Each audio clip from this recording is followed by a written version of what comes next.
hello friends नोंथांमोनखौ आंनि बड' जब enough' YouTube चेनेलाव गासैखौबो बरायबावबाय दा लोगोफोर आं नोंथांमोननि थाखाय गोदान साख्रिनि आपडेट लाना फैबावबाय बेनो जाहैबाय वाक इन इन्टारभिउ थ' आं सिगाङाव होनोमोन लोगोफोर एग्रिकालचाराव पस्ट फैगासिनो दं होननानै दा फाइनालि फैबाय थ' नोंथांमोनहा वाक इन इन्टारभिउ होनो हासिगोन जुदि नोंथांमोननि फरायनाय मिलायोब्ला दा जों थांसै गोबाव खालामालासिनो जों अफिसियेल नटिफिकेसन नायनोसै बेनि गेजेराव नोंथांमोना चेनेलखौ दाबोनो साबस्क्राइब खालामाखैमोनबा खालामना लादो लोगोसे बेल आइकनखौ थुनानै सेलेक्ट खालामना लादो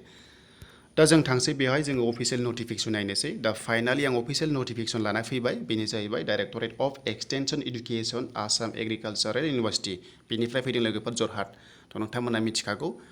ओमफ्राय नायदो जों बेवहाय वाक इन इन्टारभिउसो होनो हागोन थ' बेवहाय एग्जाम जानाय नङा नोंथांमोना एग्जाम होनांनाय नङा डाइरेक्ट थांनानै होखानाय डेटआव वाक इन इन्टारभिउ हैनांगोन बेनि जाबाय डेटआ लोगोफोर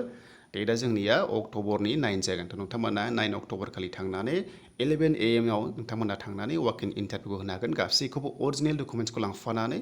दा बिनि नेमाव दा पस्टखौ मोन्दों लोगोफोर यं प्रफेसनेल थ' नोंथांमोनाहाय बे पस्टआव मावनो मोनगोन आरो बेनि एड्रेसखौ नोंथांमोना मिथिखागौ बेनि जाहैबाय लोगोफोर गेरुवा हाजो कामरुप थ' नोंथांमोना बेवहाय थांनानै हैनो हागोन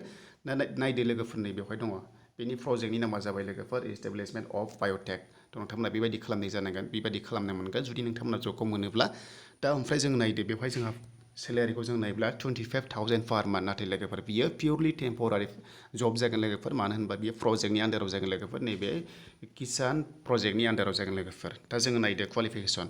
थ' जोङो क्वालिफिकेसनखौ नायोब्ला जों बेवहाय पस्ट ग्रेजुवेट जानांगोन लोगोफोर नोंथांमोना एग्रिकालचार साइन्सनिफ्राय अब्लासो बेवहाय वाक इन इन्टारभिउ होनो हागोन दा एक्सपिरियेन्सखौ नायोब्ला नोंथांमोना बांसिन प्रिफारेन्सखौ मोनगोन जुदि नोंथांमोना एक्सपिरियेन्स दङब्ला ओमफ्राय नोंथांमोना बियाव मोन्दों बेनो जाहैबाय लोगोफोर नोंथांमोना लकेल लेंगुवेज रोंनाय जानांगोन आरो बिनि जबनि लकेसना जागोन लोगोफोर नोंथांमोनाहाय बाक्सा बरपेटा आरो दरंआवहाय मावनो मोनगोन आरो लोगोसे नोंथांमोना लकेल लेंगुवेज रोंनाय जाथारनांगोन दा जों बैसोखौ नायोब्ला मिनिमाम 21 इयार्स जानाय लोगो लोगो वाक इन इन्टारभिउखौ होनो हागोन बा नोंथांमोना जबखौ मोननो हागोन जुदि क्वालिफाइड जायोब्ला ओमफ्राय पस्टआ जेरावबो 1 दङ नैबेवहाय दङ लोगोफोर बाक्सा बरपेटा आरो दरंआव दा जोङो नायदो लोगोफोरथ' नोंथांमोना नैबेवहाय नुदों बेनि एड्रेसा जाहैबाय नैबे